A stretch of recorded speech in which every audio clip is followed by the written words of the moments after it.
Урматтуу кесиптештер, саламатсыздарбы, урматтуу катышуучулар. Мага бир арыз түштү, комитеттин атына деп, бирок депутат Масалиева. Жители жилмассива Киргизия 1-2 обращаются с жалобами на незаконные действия мэрии.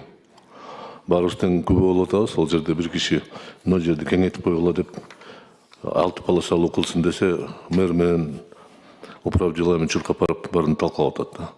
Эмне болсо деле баары мыйзам жолу менен болуш керек да. Мүлктү тартып алуу болсо деле соттун чечими болуш керек.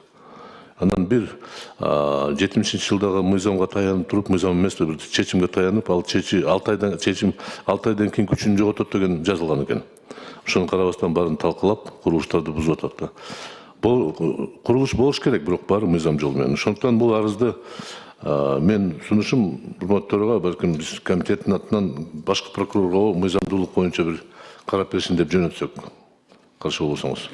Макул, сау саламатчы. Бул өтө мындай кандай десе деле шаарды өнүктүрүш керек, шаарды кооз кылыш керек, бирок бир аз туура жол менен кылганыбызда оң болот эле да. Компенсация деген бар, материалдык компенсация болот, ар кандай жолдор бар да. Анан жок кеткиле силер жоголгусаңар, эчтеке билбейсиңер. Мен өзүмө үй салып атам деген сөздөрдү биз алыстан болушубуз керек да. Кандай десе деле мамлекеттик бюджет бул элибиздин чөнтөгүнөн чыккан акча. Ошондуктан баарыбыз бир кызмат кылып атабыз, бир багытта кетип баратабыз. Бир аз кичине мамиле кылсак элибизге. Керек, курулуштар керек, маселе жок, бирок мындай жол менен эмес да. Анан чыгып алып, эмки жылы адамдар, меймандар келет, ошолорго жол курабыз деген бул аргументтерге дал келбейт го. Ошондуктан ушул арызды башкы прокурорго, анан президентке жөнөтсөк, менимче бул жерде берилген мамлекеттик акттар бар, копиялар, чечимдер бар ушул мезгилдеги. Ушунун баарын мыйзам жолу менен же жокко чыгарыш керек, же жанагындай компенсация жолу менен, альтернативный жолдор менен чечиш керек да. Жөн эле жогол деген сөз. Акыркы учурда биз четте алгысып кеттик мындай нерсегечи. Келип туруп эле бар жогол депчи. 3 күн берем, 3 күндөн кийин буздурам деп. Эгер объездной жолдо бул түшүнүктүү, өз убагында бир топ жолу көп киши айткан болчу, карап тургула, кыйын болот деп. Азыр тазаланып атат, жакшы. Бирок шаардын ичи башкачараак да.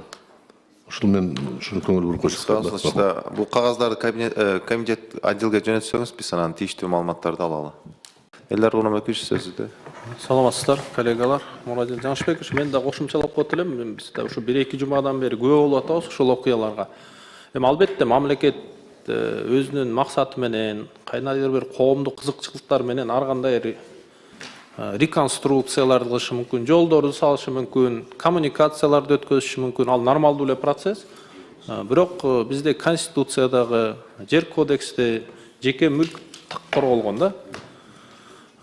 Ошол реконструкцияларда мамлекеттик органдар, эми азыркы кейсте бул мэрия десек, так эсептеш керек. Эгер чындыгында мыйзамдуу, кызыл китеби бар, илгертен ээси болсо, анда ошол компенсацияны төлөп бериш керек болгон.